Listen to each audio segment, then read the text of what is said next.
Get this AV guy away from the donor tables, now. Sure.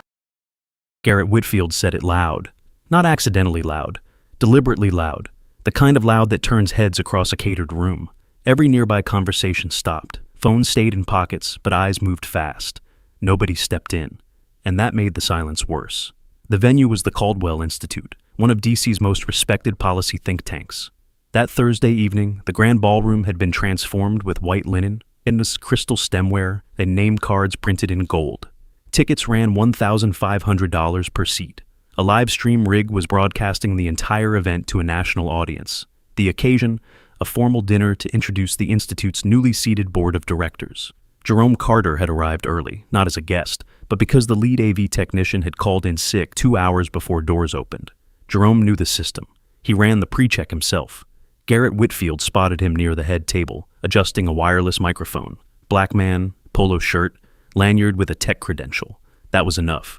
Garrett crossed the room with a scotch in one hand and 3 years of donor arrogance in the other. He announced, at volume, that he had contributed $250,000 to the Institute last fiscal cycle, that he personally knew the executive director, and that staff did not belong at donor tables during pre-reception. People like you don't belong in spaces like this, he said. Then he smiled at the 2 men standing behind him, like he'd just done the room a favor. A few guests looked away. A few didn't. Jerome set the microphone down. He looked at Garrett, not through him. Respect isn't a dress code. Calm, flat. No heat behind it, which somehow made it land harder. Then he walked out of the ballroom without another word. 3 hours later, the formal program began. The live stream went wide. On every screen in the ballroom and on every device tuned in remotely, the opening slide appeared. Board of Directors, Caldwell Institute. First name listed, Jerome Carter, Board Chair. Garrett was seated in the front donor row. He saw the slide. He stopped mid-sentence with the colleague beside him. Then Jerome walked out from the side entrance.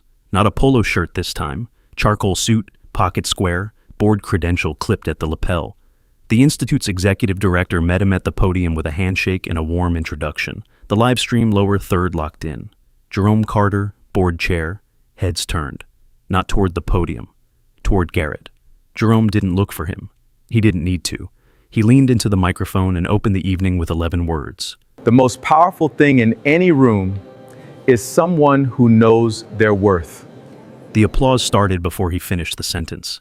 Garrett Whitfield's chair was empty before the first course arrived. His $250,000 donation was still on the books. His name was not on the program. Jerome's was at the very top.